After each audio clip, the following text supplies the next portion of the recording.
Hello, everyone, and welcome back to the second segment of Plane Time with Ben Coleman. I am Ben Coleman, your anchor host, and we're here in Orlando, Florida.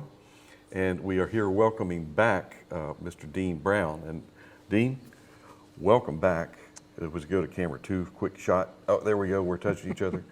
And the reason that I closed it out the first time with Dean and shook his hand, because I didn't know if I was going to offend Dean and he wasn't going to come back for the second segment. So fortunately, I didn't say anything too perverse, and he decided to stay with us. And we're going to develop a little bit more what we started on the first portion of the segment.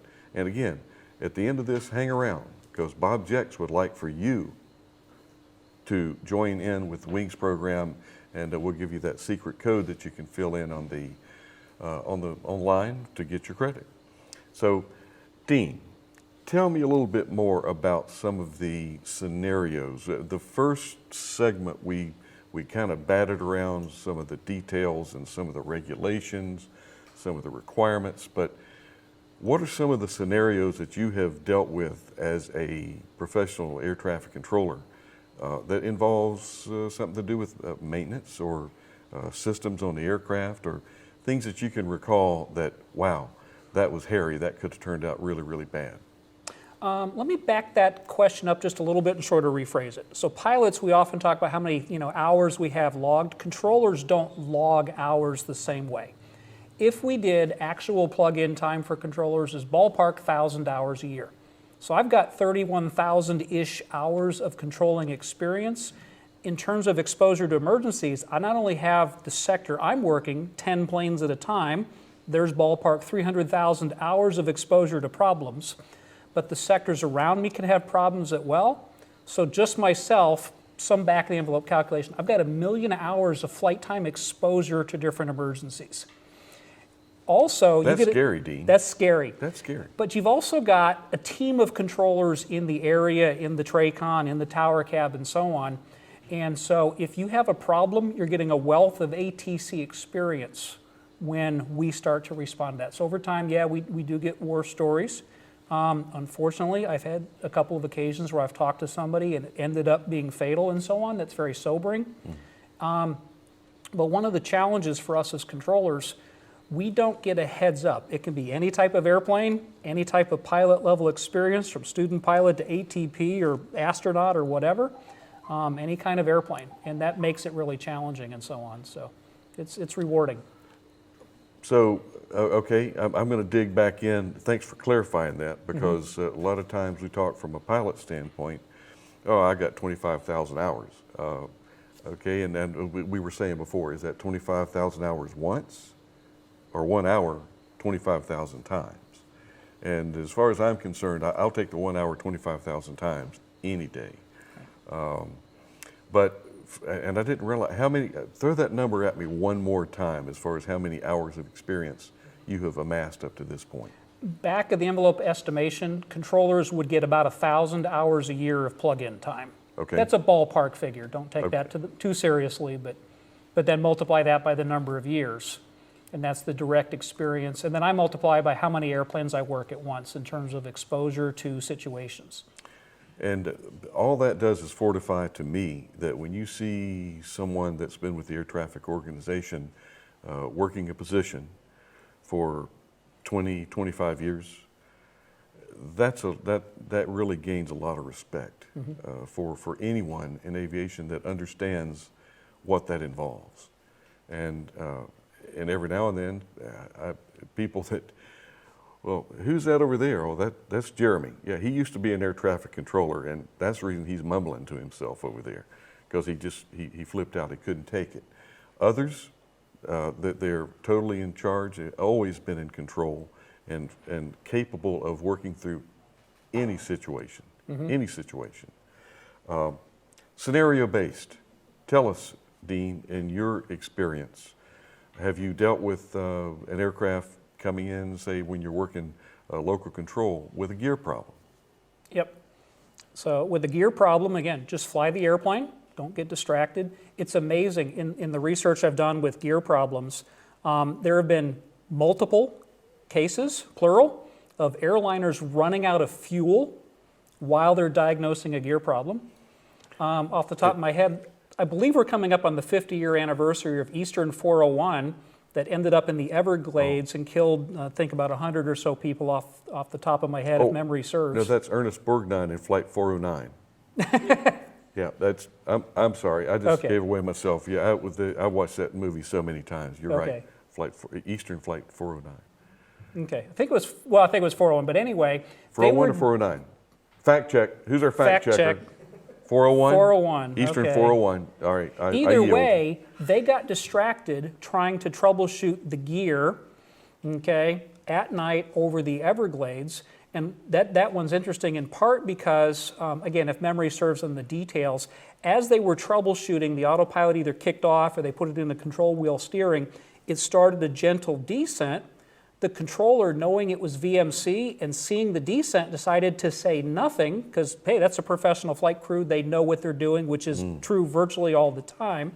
Meantime, they were distracted with the system and turned a benign light bulb problem. And even if it had been a real problem, okay, you make some scrapey noises landing an L-1011 with the nose wheel not locked. And instead, they put it into the Everglades and killed a whole bunch of people. Yeah. There's no problem so bad you can't make it worse. And that's why the Aviate is at the front of that Aviate, Navigate, Communicate. Indeed, I have to apologize again. I use the term gear problem. And for folks that aren't intimately involved and familiar with aviation, that's landing gear problem.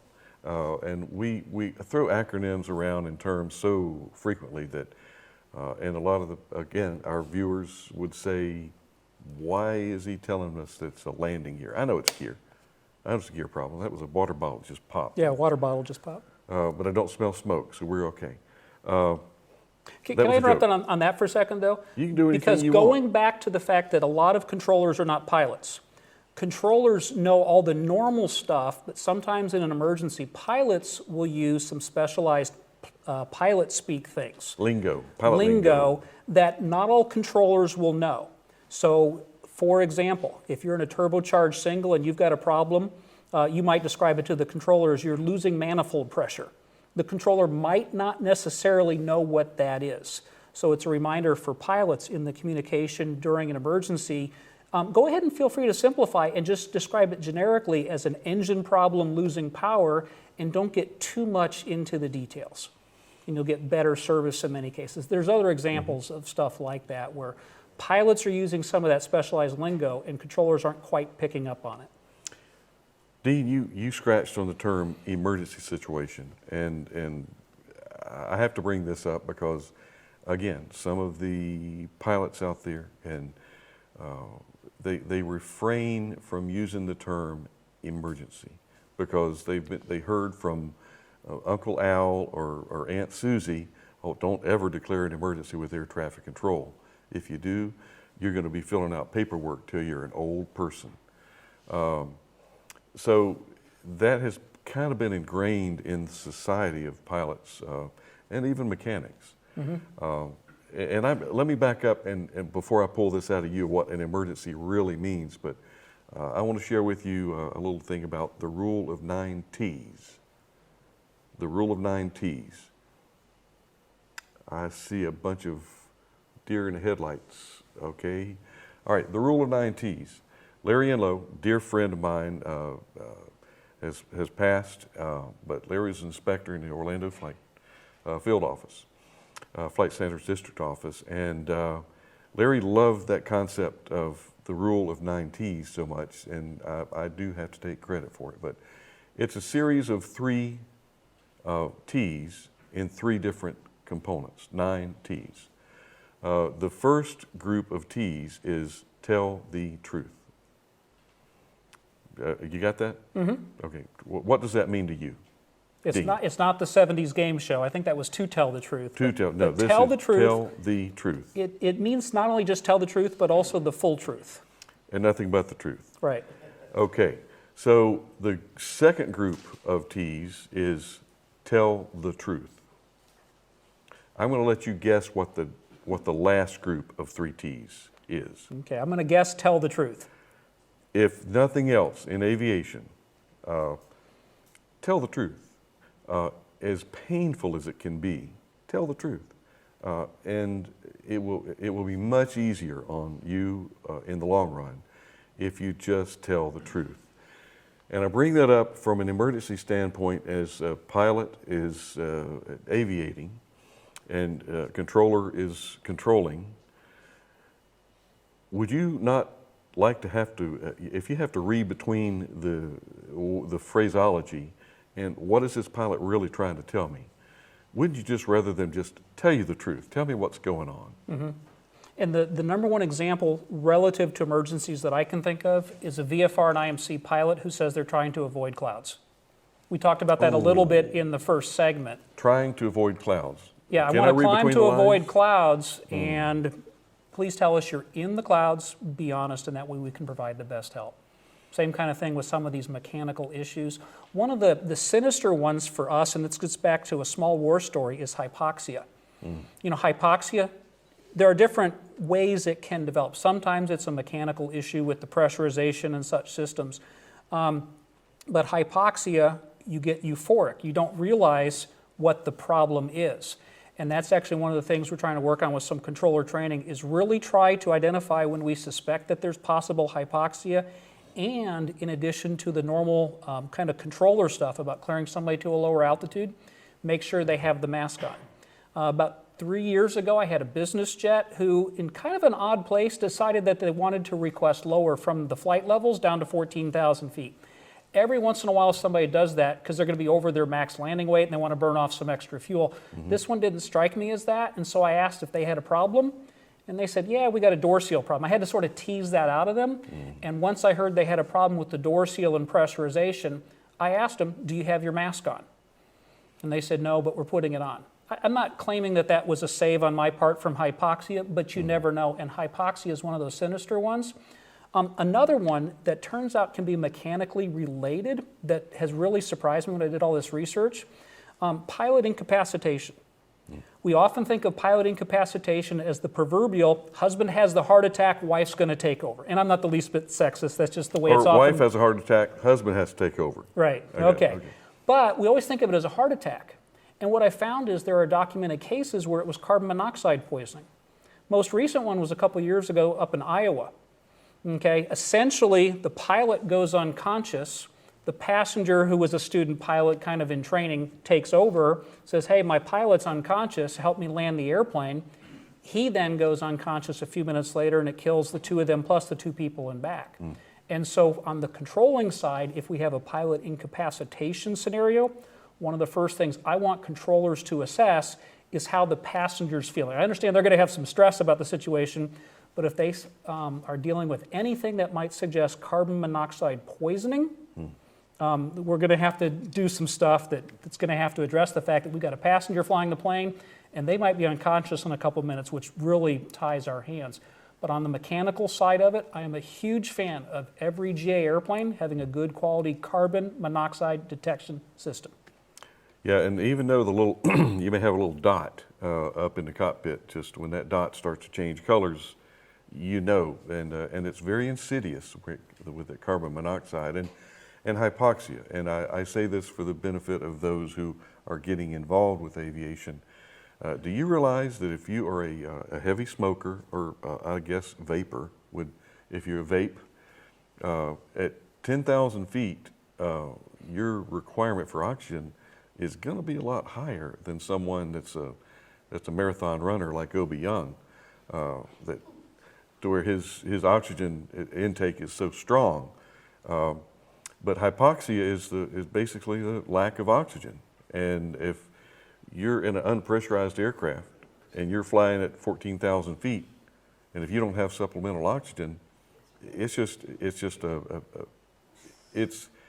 some of our frailments of the human body that you're not going to get around it. Hypoxia is, and that's something that you don't think about that much from an air traffic controller standpoint, because you don't know if that November 3-4 Alpha Charlie is pressurized or not. So there's a lot of assumptions that we make in this business, and assumptions can get you killed. That's a fact. Give us some more.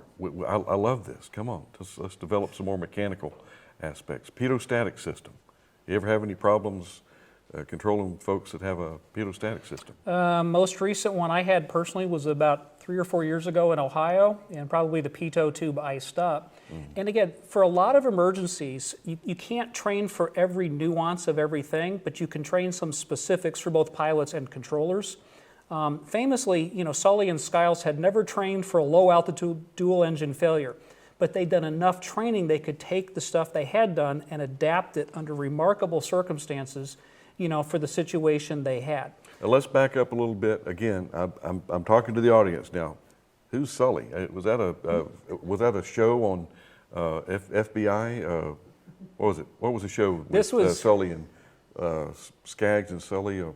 There's a show. Ooh. X-Files. There we go. Okay. Thank you, camera one. X-Files. Right. But Sully and Sullenberger. What was that? 2009, US Air 1549, the Miracle on the Hudson flight. The Airbus sitting in the Hudson River, and it's like the biblical miracle with people walking on water.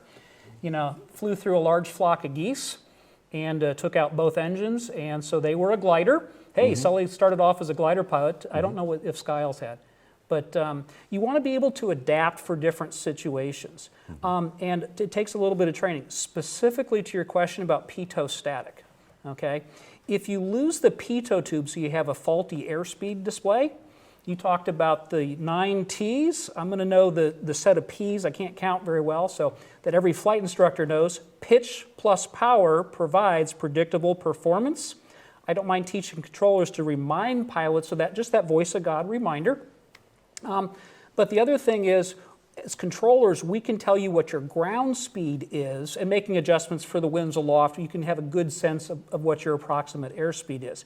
However, there are cases where somebody's had a pitot-static problem. Ask the controller to verify the altitude. And some controllers might not realize that the altitude that I see on the radar display is a repeat of what your airplane is sending to me. There was it was an Aero Peru 757. I forget the year, maybe 95-ish. They took off at night. Before the flight, I believe there had been some cleaning done, and somebody had put tape over the static ports that was not removed before flight. In aviation, sometimes those little oversights can have huge implications. They took off, had all kinds of pitot-static things. The cockpit voice recorder is terrifying to listen to, but towards the end of it, as they were trying to make sense of all the displays, they asked ATC what the mode C altitude, what the altitude readout was on the scope. Here I am going into lingo, right? The controller said basically, and I'm paraphrasing, you're at 10,000 feet, and the pilots thought, oh, well, that's what we're showing. Okay, so that's good info. They were down around 100 feet, and within a minute or so, they skipped off the ocean and crashed, killing everybody on board. Just sometimes it's the little things. So, Dean, you make me wonder if I ever want to fly again. But no, it's really it is the attention to detail, and flying's not for everybody. It really isn't.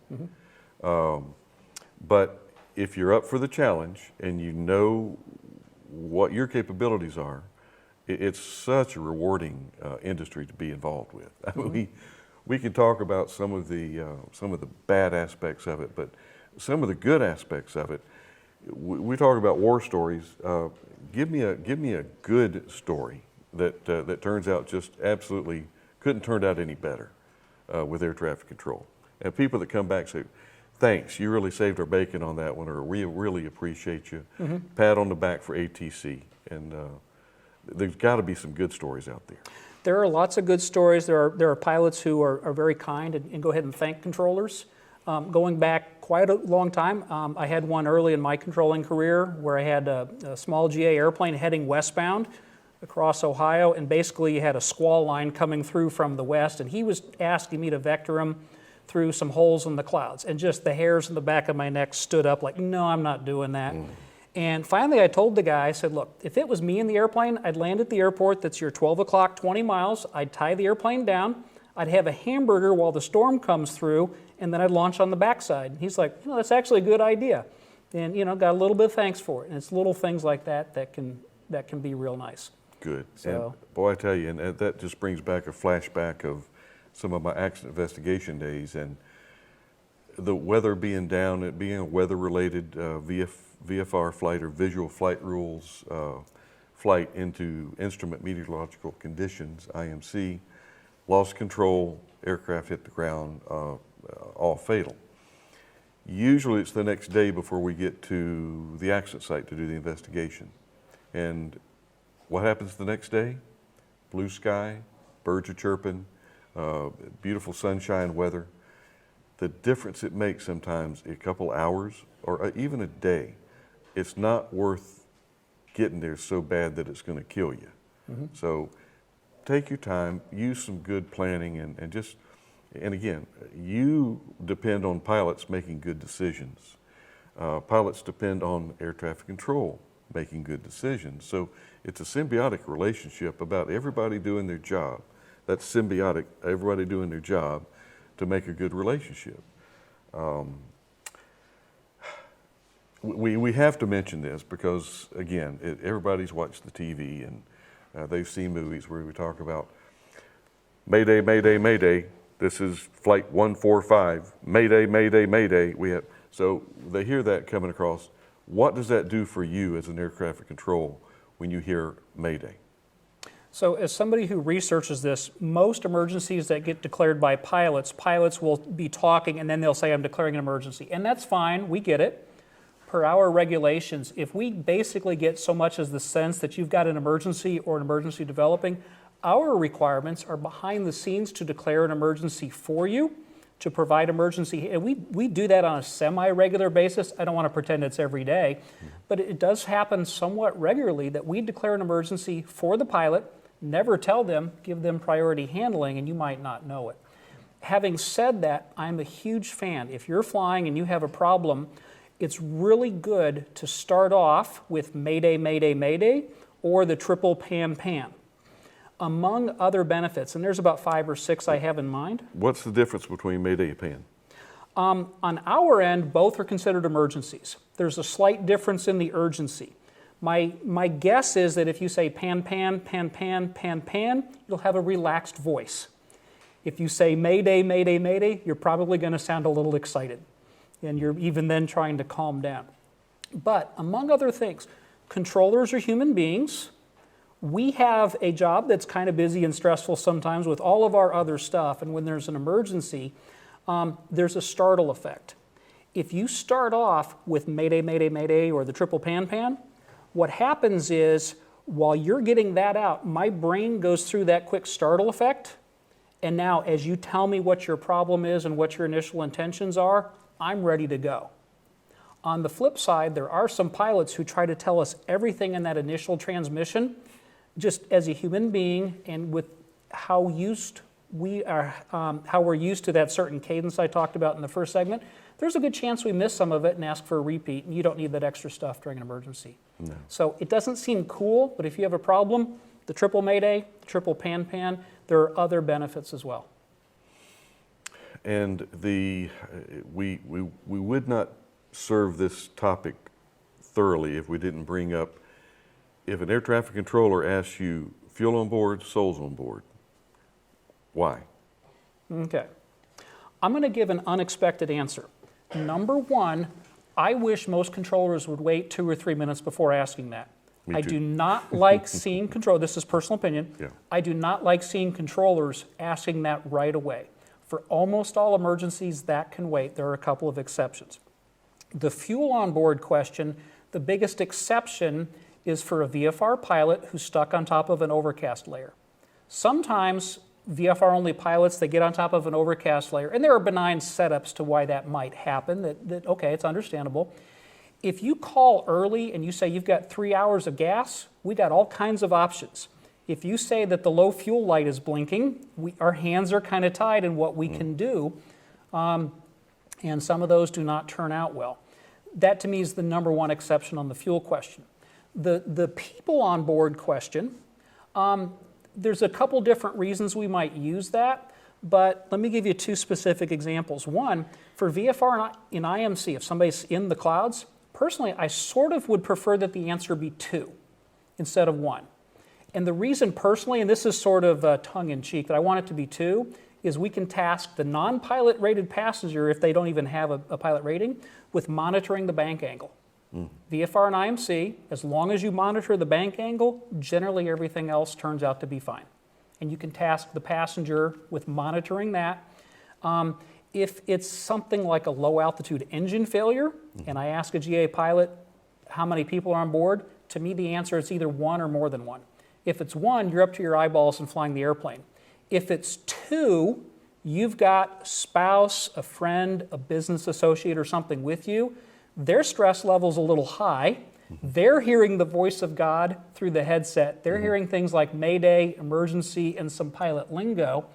And in a forced landing situation, and we can cover this if you want, I actually have some very specific tips that I would like controllers to provide to pilots and their passengers for getting into a forced landing and what they can do. Let's do it quickly. If you can do it in a minute or so. Oh yeah, I'd like to get it done in 15 seconds or so. Done. So if I find out that the answer is 2 or 5 or some number like that, a typical GA number. Number on board. Okay. I would like the controllers to tell the pilots something like, have your passengers get their seat belts as tight as they can, protect their heads, and if there's time available, even call 911 before they're down. We don't have time to explore it fully, but I was talking about being a center controller and working airspace 2 states away. If you're going down in that situation, if the pilot's busy, but if the passenger gets their phone out, dials 911 before they're on the ground, I can't vouch for what they'll say, but they're going to connect to a local operator, and they're going to say something like, I'm in a plane, I'm about to crash. Between location services and everything else, you've got 911 on the line before the airplane comes to a stop, and they're going to know where you are and get you information a lot quicker than me in Indianapolis trying to figure out where in West Virginia you went down. The golden hour. The golden hour. The golden hour. And well, I tell you, you just have brought a multitude of things to mind that we just don't have time to develop here on this forum, but we will on future forums. Parting thoughts, Dean, as we wrap up the second segment and the last segment of our air traffic control and maintenance issues for safety. There's got to be some things that you'd like to share with us, or maybe even come back for another one now that you know what we're involved with. I'm open to that. Parting thoughts here, though, just a reminder. You're the pilot who's in charge during the situation. So again, I can't reiterate enough. I go and talk to pilots about emergencies on a regular basis, and hands down, the number one request I get from pilots is for controllers to maybe not talk so much during some emergencies. And so as a pilot live during emergency, again, if that controller is talking too much, too fast, or at a time that's inappropriate because you're busy with something, by all means tell the controller to stand by, shut up, or just ignore us. You're in charge. And if you need to really use that pilot in command emergency authority, by all means do so. Points well taken. Dean, I'm going to thank you again for your time here with us in beautiful Central Florida. A rainy, cold Central Florida today, but we're going to sign off, and we do want you to stay on board for getting your wings credit code. And immediately after we run the credits, you'll see the screen will go black, but then this code will magically appear. But oh heck, I'll just go ahead and give you the code now. That way you don't have to go through all that. The code is. Did you get that? All right, I'll give it to you one more time. Jot this down now. Okay. All right, well, if you didn't get that, you have to wait and get it on the black screen at the end of the show. But anyway, I'm Ben Coleman, your anchor host for Plane Time here in Florida Aviation Network, beautiful Central Florida, Orlando. We'll see you next interview, and you guys be safe out there. It's a lot of fun.